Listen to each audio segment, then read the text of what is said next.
So picture this, you're a busy executive drowning in a sea of tasks. That never happens. Uh, what if you had a virtual assistant capable of understanding your needs, anticipating your requests, and providing intelligent decision support and intelligent recommendations in your day-to-day role?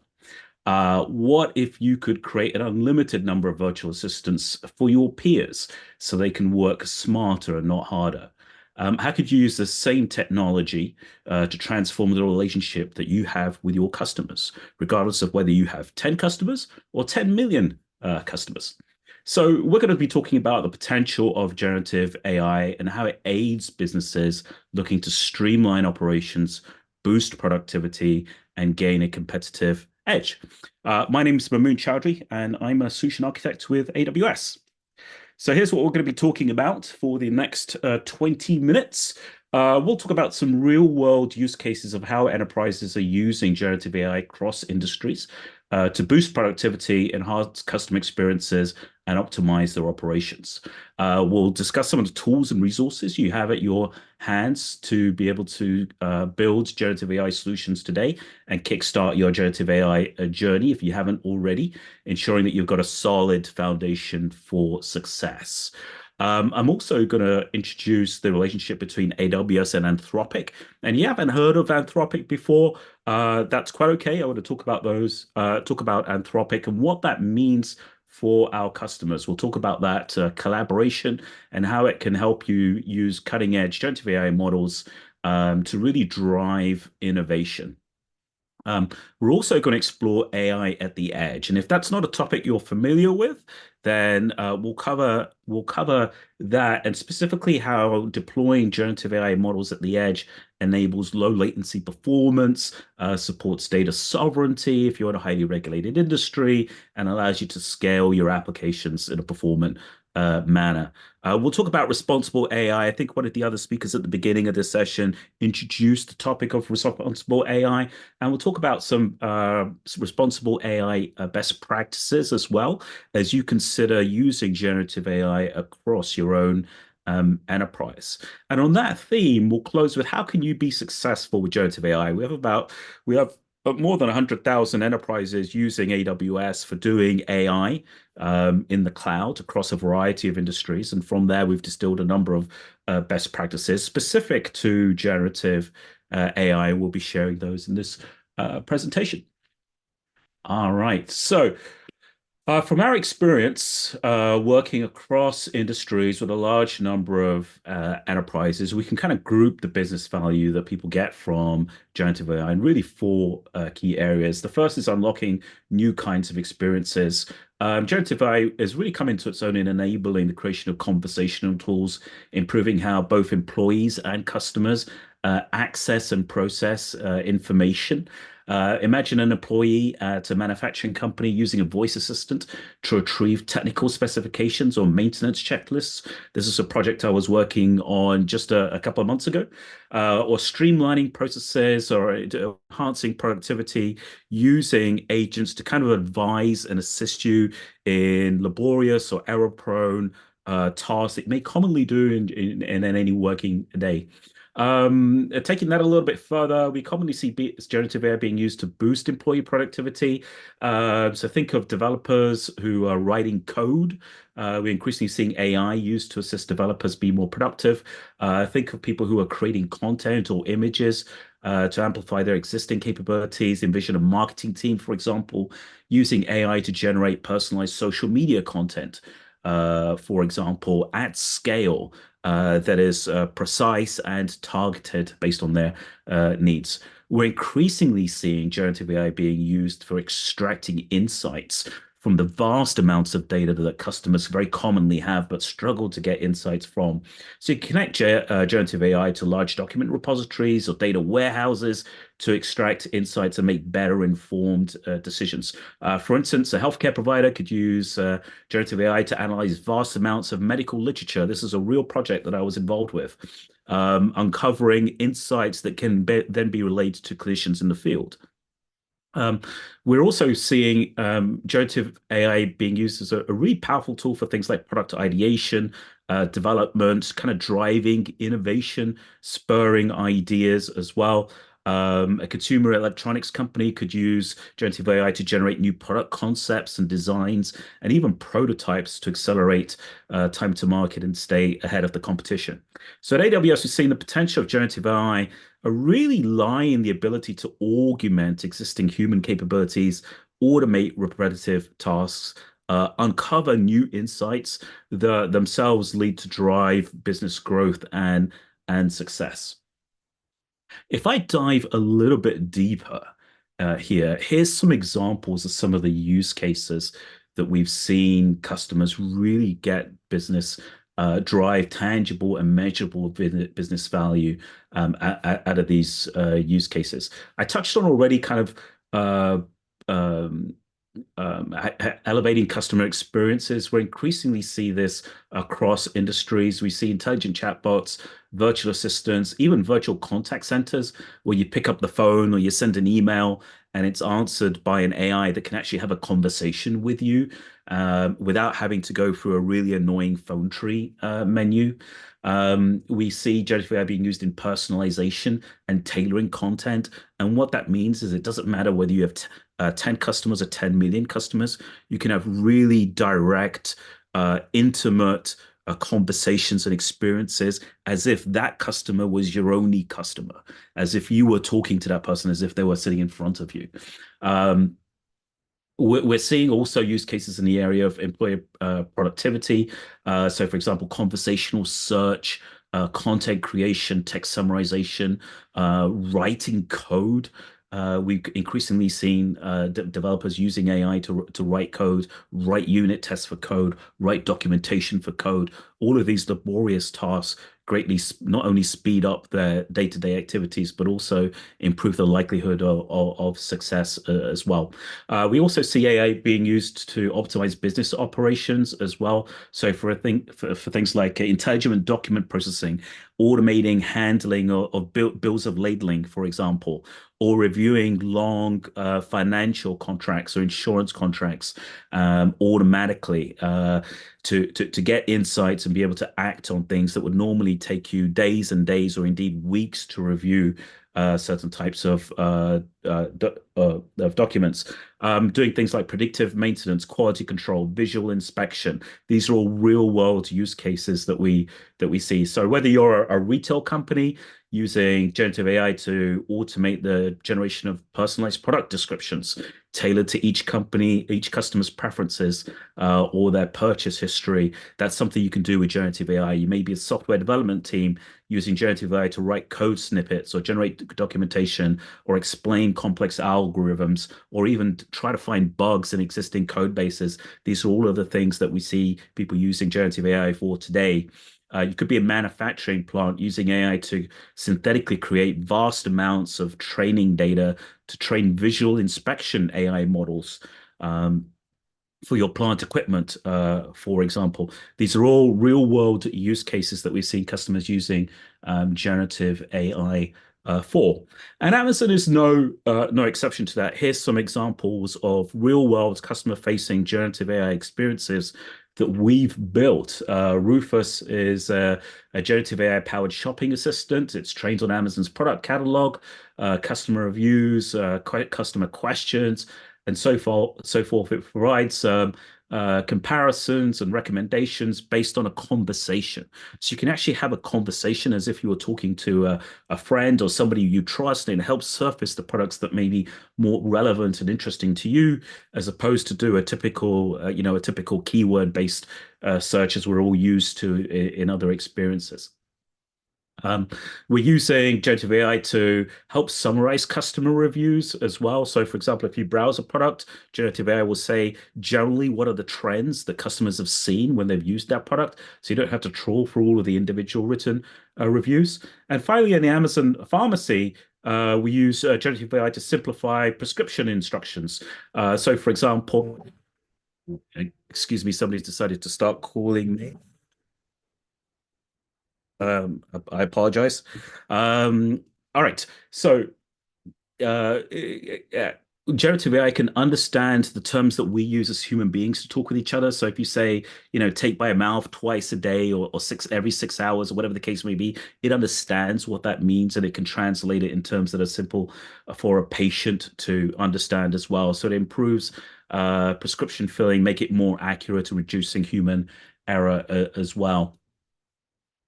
For you to kind of build an experience for your It's customers, 14 hours. for your customers, it's quite easy to build generative AI-based applications that are direct, relevant, and contextual as well. And it allows you to kind of move from giving generic recommendations to your customers to something that's specifically tied to their needs or their interest or their purchase history. For example, if you were an online travel agency that wanted to generate personalized travel itineraries, you may use the customer's profile data in your databases to tailor those recommendations. You may want to look at what were the past trips, or what were their web history, or what are their travel preferences. And you can marry all of these kinds of data with other data as well. There may be weather data, there may be third-party reviews, flight inventory, hotel inventory, other promotions, and so forth. And you can begin to combine these things together. So when you give it to generative AI and ask generative AI to have a conversation with your customer, it starts surfacing recommendations or valuable propositions that are much more interesting and compelling to your end users by combining it with your data. We see 2024 as being really the year of production. 2023 was really the year of POCs with generative AI. And so what we see here is enterprises really have to kind of adopt a production mindset to succeed in launching or getting business value out of generative AI applications. AI models are really just one component of a larger system. You may have heard from some of the prior presenters mention things like vector databases and orchestration engines as well. These are all kind of components of an AI application or an AI solution. Increasingly, balancing the speed and performance with cost has also been a topic of conversation. It's something that customers have to consider when they go to production. What's more important to you? Is it really optimizing for latency, like a lot of augmented reality and gaming applications require? Or is it more important to you to have a massive internet scale experience that is very cost effective to run? Both of these options are entirely valid and feasible, and it's up to you to decide where you want to sit on that spectrum. Responsible AI is also becoming increasingly important. This means ensuring that your applications and your experiences are compliant, they have the right amount of governance. Unlike POCs, production workloads require these things. A financial institution may need to ensure really strict compliance and governance for their generative AI applications if they're using them in risk analysis, for example, or in decision support, or to enable customers to make financial decisions as well. So, especially in highly regulated industries, responsible AI is becoming really important. And so I'd ask you to consider that the journey to production grade generative AI applications really requires a holistic approach. It requires understanding the cost implications, the performance implications, the governance and responsible AI implications to be able to successfully deliver real business value. So, how can you get started? Well, AWS, we offer a full stack of capabilities for both the technical and non-technical builders of generative AI applications. Um, at the bottom layer of this, we really have a stack of three layers. There's infrastructure. We have a phenomenal scale of compute resources and storage resources that allow you to build AI models if that's something that you want to do. On top of that, we have a platform called Amazon Bedrock. Amazon Bedrock is both a web-based platform and an API-based platform where you can build agents, you can build end-to-end applications, you can build workflows. with responsible AI capabilities and security capabilities to build generative AI applications. And I'll show you an example of what this looks like later on. And on top of that, we have a whole platform of offerings that we call Amazon Q, which allow you to build generative AI applications and experiences without writing a single line of code. And so whether you want to create chatbots that surface best practices or internal answer questions on internal documentation for your peers, or you're a development team that's writing code, or you're doing data analytics, you could use our BI tool to have generative AI build dashboards for you, or you're running a call center and you want your generative AI-based agents to be able to quickly understand your customer's intent, what it is they're trying to accomplish, and resolve those issues for them. There's a full suite, or there's a full stack of capabilities that we offer within generative AI on AWS. So I'm going to talk about the middle layer for a second, and Amazon Bedrock. One of if you were that kind of enterprise executive that I introduced right at the beginning of this presentation, and you wanted to enable your peers to build generative AI applications that they could use in their day-to-day work to improve their productivity, or to do things they simply weren't able to do. What you can do in AWS is essentially create a virtual an app store, a virtual builder's playground tied to your own Active Directory, your own identity system, where your peers could log in and start building generative AI applications.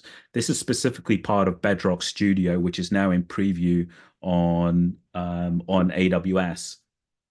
Once you've set up Bedrock Studio, you can immediately, through a web-based interface, start playing with different generative AI models. We have models that are available and produced from AWS. We have many common and well-known third-party models. For example, Anthropic produce a variety of very powerful and capable models that you can also use. So it's not one tool, one size fits all. You have a lot of variability here, so you can really choose which model works best for your individual use case as you're building your own application. In this playground, you can create many different kinds of applications, and you can also configure them as well, so you can provide guidance to the AI on the kinds of responses that it produces for that particular use case. Maybe it's a very creative use case. Maybe I was working on a use case recently of an AI that would help write creative content. And so you can configure your AI model to be a little bit more creative. If you're in a highly regulated industry and you want AI to regurgitate compliance documentation, for example, you don't want it to be creative. You want it to be you want it to stick to the data that you provide to it, to be very clear and very concise. And that's also a configuration that you can set as well with your AI model. And then you can start bringing in your own data. Your own data could be maybe Confluence pages on your own intranet site. It may be user manuals for your products or your services. You can essentially create your knowledge base on almost anything. And there are also integration to a large number of third-party SaaS platforms as well. And then you can also, this touches on the area of responsible AI, start creating guardrails. These are things that you don't want your end users to be able to do. For example, if you are a health insurance company, you may not want your app to risk leaking any PHI information, any protected health information, and so forth. So these are extra guardrails that you can put around your application to prevent to limit violence, to limit certain topics, to limit your application being exploited in any way, either wittingly or unwittingly. And ultimately, once you've created your app, you can save it and share it amongst your peers within your enterprise as well. These apps can be not only internal facing, but also external facing as well. That's quite feasible to do within AWS as well. So what you've seen here is a very quick and simple way for you today to be able to use generative AI within your business around specific use cases. Build apps, develop ads, bring your own data to those apps, and share them in internally. Moving on, at AWS, we've committed to making cutting edge generative AI available to enterprises of all types across all industries. And as part of that effort, we've collaborated and invested in Anthropic, which is really kind of instrumental to that journey. Anthropic builds their own models that are trained on AWS. They're state-of-the-art models that are available in Bedrock today. So I'm happy to share the availability of Claude 3, which is their next generation of models on AWS. They have improved performance, accuracy, and enhanced customization capabilities. And I'll talk about some of those right now. So independent benchmarks show that Anthropic's Claude models deliver really superior performance compared to other generative AI models that are available out there. Claude 3 we've seen consistently outperforms its peers across a wide variety of models. Their flagship Opus model exhibits exceptional capabilities. In fact, I was personally involved in a POC just a couple of months ago where a customer was really struggling to get the right results out of their AI model until they started using the Claude 3 family of models. So I've seen real world kind of experience of these. So these advancements really translate into tangible opportunities for automation and optimization across your businesses. So Claude 3 can be used to streamline domain-specific processes, such as optimizing experimental procedures in manufacturing, auditing financial reports based on contextual data with a really high degree of accuracy and reliability. The Claude 3 models are also multimodal. And what that means is they can work on image-based inputs as well as text-based inputs as well.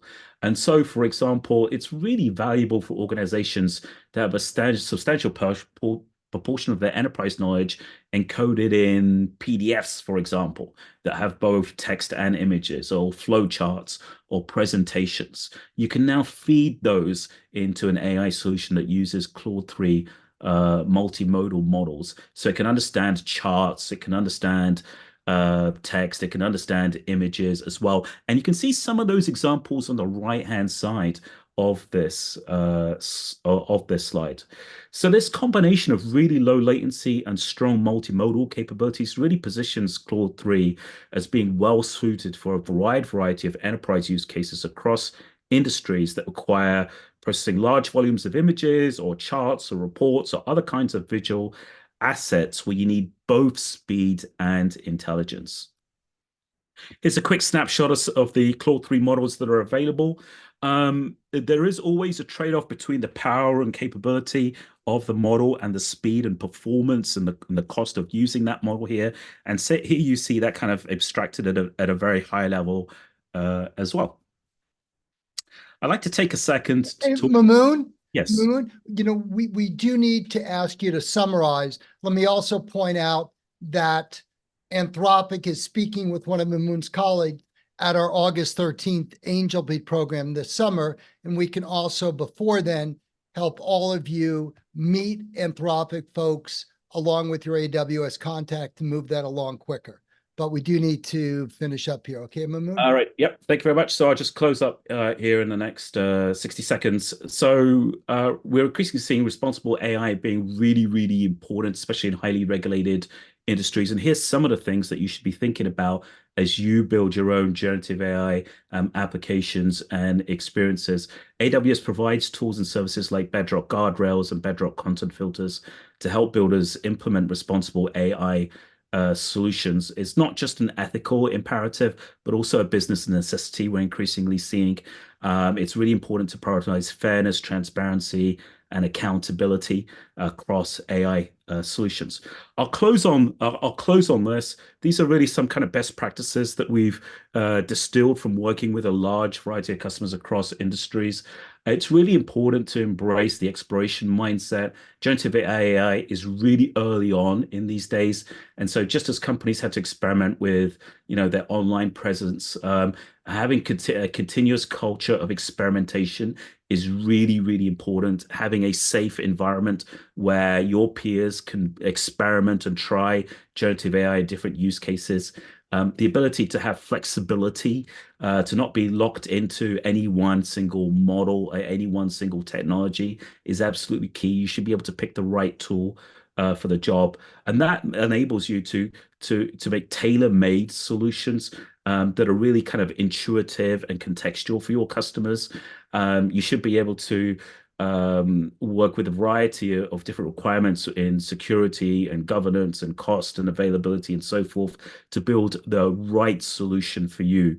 And so it makes sense to use a platform where you have a wide variety of technologies that you can choose from as well. And also, it requires AI has always been a very iterative process, so it requires you to really listen to your customers and work backwards from your customers' needs and understanding what would help them have a really positive and transformative experience with your products and services, and then bringing them back into your generative AI solutions. I will close here and thank you very much.